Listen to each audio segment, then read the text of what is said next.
नमस्कार दोस्तों, आप सबका स्वागत है आपके अपने चैनल गवर्नमेंट एग्जाम स्टडी में।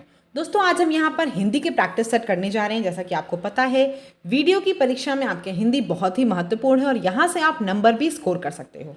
तो फटाफट से बिना टाइम वेस्ट किए हुए हम लोग कर लेते हैं और आपको अंत में ज़रूर बताना है कि आपके इसमें कितने मार्क्स आ रहे हैं। चलो, पहला प्रश्न आपको दिख रहा है, कुंदन का पर्यायवाची होगा। तो इनमें से क्या चीज़ आपको बताइए कुंदन का पर्यायवाची है? कौन सा इसमें से कुंदन का पर्यायवाची है? बिल्कुल सही, बहुत बढ़िया, आप लोग सही बता रहे हो। इसका उत्तर क्या है? ए, हेम। कुंदन यानी कि इसका मतलब होता है सोना। ठीक है, तो सोना का पर्यायवाची क्या है आपका? हेम है, कंचन है, जात रूप है। देखिए, मैं ये वो पर्यायवाची बता रही हूँ जो आपके एग्जाम में अक्सर पूछे जाते हैं। कंचन, जात रूप, हाटक, ये सब क्या है? सोने के पर्यायवाची हैं। ऐसे ही अगर आपसे बात कर लो दुश्मन, तो दुश्मन का पर्यायवाची क्या होता है दोस्तों? दुश्मन का आपका पर्यायवाची होता है शत्रु। शत्रु, रिपु, वैरी, ये सब क्या है आपके दुश्मन के पर्यायवाची हैं। ठीक है, शत्रु, रिपु, बैरी, ये सब क्या हैं आपके दुश्मन के पर्यायवाची हैं। मतंग मतलब क्या होता है? तो मतंग मतलब दोस्तों होता है हाथी। ठीक है, मतंग किसका पर्यायवाची है? हाथी का है। तो क्लियर हो गया होगा यहाँ पे। देखिए, एक क्वेश्चन के बाद मैं कोशिश करूंगी आपको 3 से 4 ऑप्शन समझाती हुई चलूँ। मतंग के पर्यायवाची क्या क्या है? देखो, हाथी होता है, मेघ भी कई बार बोलते हैं, गज, गजेंद्र, ये सब क्या है? हाथी के पर्यायवाची हैं। क्लियर, पहले का आपका ए हो जाएगा। नेक्स्ट देख लेते हैं। नेक्स्ट उसके बाद क्वेश्चन क्या है? देखो आपका, कौन सा शब्द पुल्लिंग है? ये भी क्वेश्चन कई बार आते हैं, पूछा था आपसे कौन सा पुल्लिंग है, कौन सा स्त्रीलिंग है। तो यहाँ पे देखो कौन सा आपको दिख रहा है? पुल्लिंग आपका न्याय है। तो इसका आंसर क्या हो जाएगा? 2 का डी हो जाएगा आपका। 2 का डी क्या है आपका? न्याय।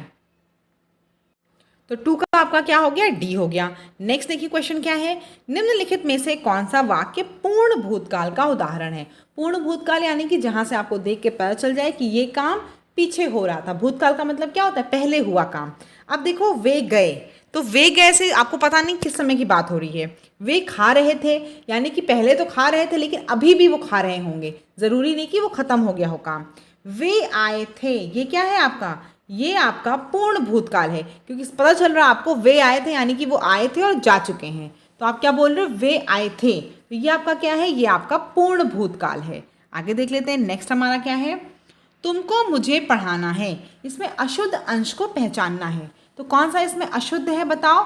तुमको, तुमको नहीं होगा ना, आपको मुझे पढ़ाना है या फिर तुम्हें मुझे पढ़ाना है। तो क्या है? तुमको मुझे पढ़ाना है या फिर तुमको पढ़ाना है। बस तुमको पढ़ाना है, ये भी सही है। तुमको मुझे पढ़ाने की जरूरत नहीं, तुमको पढ़ाना अंडरस्टूड है। तो क्या हो जाएगा? 4 का आपका ए हो जाएगा। आगे देख लेते हैं, नेक्स्ट हमारा क्वेश्चन क्या है, निम्नलिखित में से कौन सा वाक्यांश त्रुटिपूर्ण है? तो कौन सा वाक्यांश इसमें त्रुटिपूर्ण है बताओ?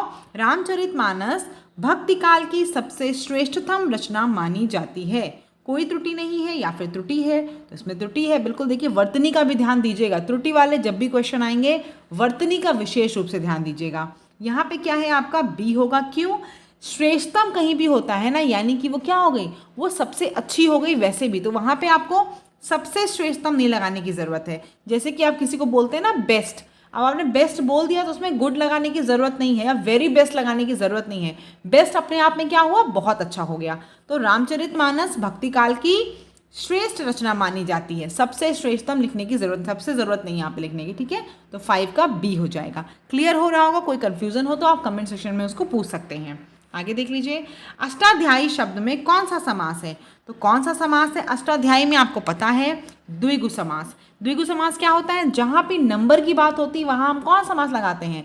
वहाँ हम द्विगु समास लगाते हैं। चौराहा है आपका, कोई भी चीज़ जहाँ पे आपको चौराहा मतलब चौ आ गया ना, जहाँ पे अंकों की बात होगी वहाँ हमेशा द्विगु समास होगा। चलो नेक्स्ट क्वेश्चन देख लेते हैं आगे।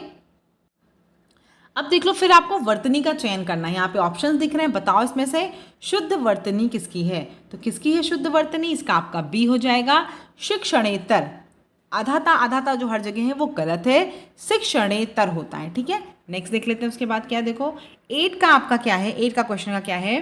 द्विकर्मक वाक्य में कर्म कारकीय विभक्ति को किस पद के साथ प्रयुक्त किया जाता है? तो पहले थोड़ा सा समझ लो द्विकर्मक क्रिया होती क्या है। द्विकर्मक का देखो क्रिया का मतलब क्या होता है कि जिसमें 2 कामों का होना पता चल रहा हो। जैसे मान लो मैं उदाहरण दूं, सोहन ने गुरु जी को प्रणाम किया। तो आपको दिख रहा है सोहन और गुरु जी यहाँ पर क्या है? दो लोग हैं, तो यहाँ पे क्या होता है, जो पहले लोग होते हैं वो हमेशा प्राणीवाचक होते हैं, जो बाद में होते हैं वो निर्जीव होता है।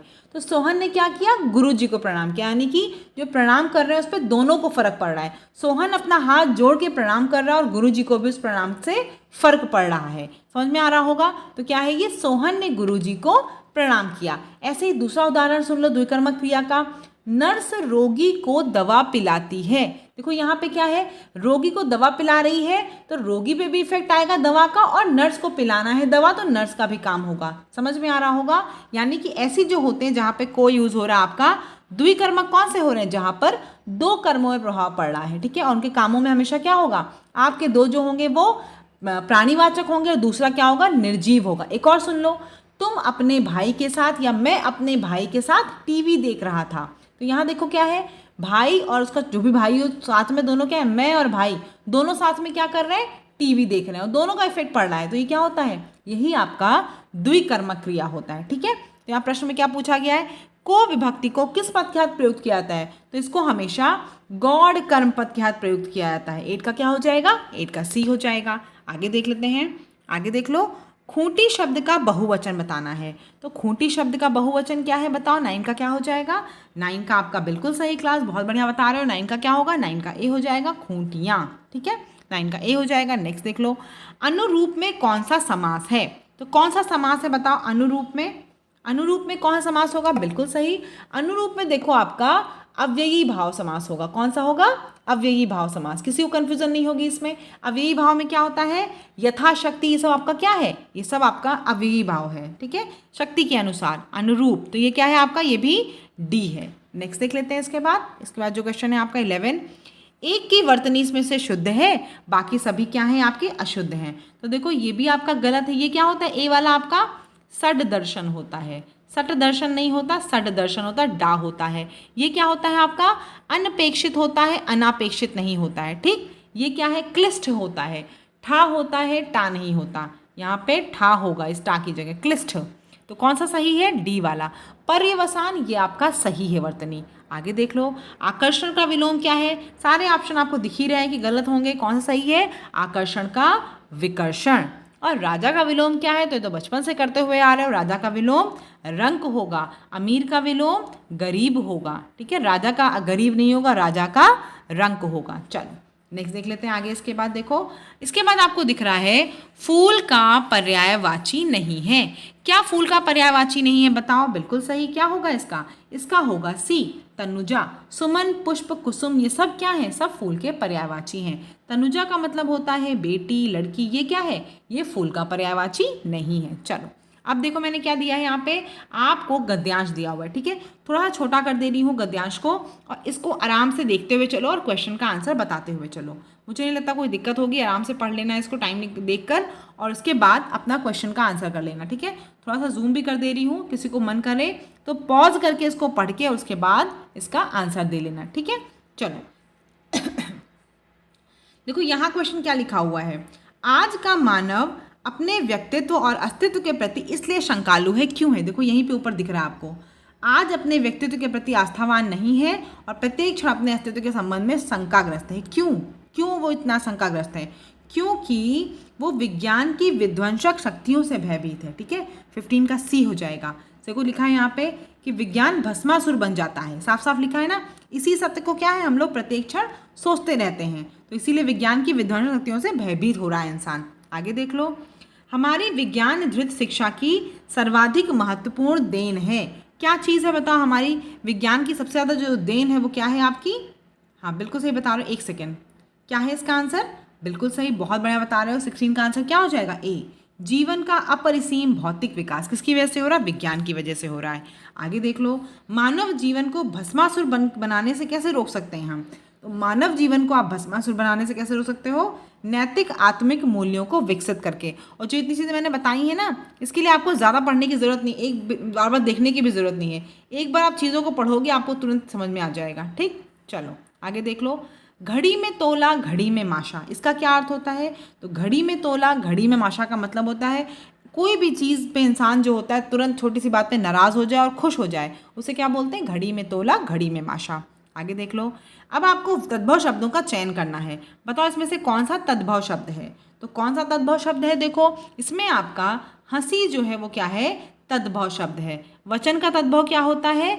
वचन होता है। अब आप मुझे कमेंट में विधवा और शौर्य का तद्भव शब्द बताओगे, खुद से सर्च करोगे, बताओगे तो देखना आपको बहुत फायदा होगा। कमेंट सेक्शन में विधवा का और शौर्य का तद्भव शब्द बताओगे। ठीक है, आगे देखो 20 का, गीतांजलि का सही संधि विच्छेद क्या है? तो गीतांजलि का सही संधि विच्छेद है गीत प्लस अंजलि। ठीक है, गीत प्लस अंजलि यानी कि डी वाला सही होगा। आगे देख लो, भतीजा का तत्सम शब्द क्या है? तो भतीजा का तत्सम शब्द क्या है दोस्तों? भतीजा का तत्सम शब्द है भ्रातृज। प्लीज आप लोगों से बार बार रिक्वेस्ट है, वर्तनी पे जरूर ध्यान देना। ठीक है, आगे देख लो, 8 कनौजिया 9 चूल्हे, इसका क्या अर्थ होता है? ये आपकी लोकोक्ति है। इसका अर्थ क्या है? इसका अर्थ आपका सी है, अलगाव की स्थिति। जहां पर भी अलगाव की स्थिति आती है वहां पर हम यही यूज करते हैं, 8 कनौजिया 9 चूल्हे। नेक्स्ट देख लो, किसी पर विजय पाने की इच्छा रखने वाला, इसके लिए क्या वाक्यांश होता है? बताओ, इसके लिए पता होगा आप सभी को, क्या बोलते हैं उसको? किसी पर विजय पाने की इच्छा रखने वाले को बोलते हैं जिगीषु। ठीक है, अजेय मतलब क्या होता है? अजेय मतलब जिसे आप कभी जीत ना सको या जिसे आप कभी पराजित ना कर सको, उसे क्या बोलते हैं? अजेय। जिज्ञासा मतलब क्या होता है? क्यूरोसिटी होता है, जिसे हिंदी में बोलते हो आप जानने की इच्छा। जिसके अंदर जानने की इच्छा होती है उसको हम क्या बोलते हैं? जिज्ञासु। ठीक है, चलो आगे देख लो 24, भूधर शब्द के लिए एक वाक्य है। क्या वाक्य है बताओ भूधर शब्द के लिए? भूधर शब्द के लिए आपका वाक्य होता है जो भू को धारण करता है। नाम से ही पता चल रहा है भूधर, जो भू को धारण करेगा उसे हम क्या बोलेंगे? भूधर बोलेंगे। ठीक है, भूधर। आगे देख लो, एकमात्र सहारा। एकमात्र सहारा मुहावरे का क्या अर्थ होता है? एकमात्र सहारा मुहावरे का अर्थ होता है अंधे की लाठी होना। आंखों का तारा मतलब कोई बहुत प्रिय होता है, उसे हम बोलते हैं आंखों का तारा है।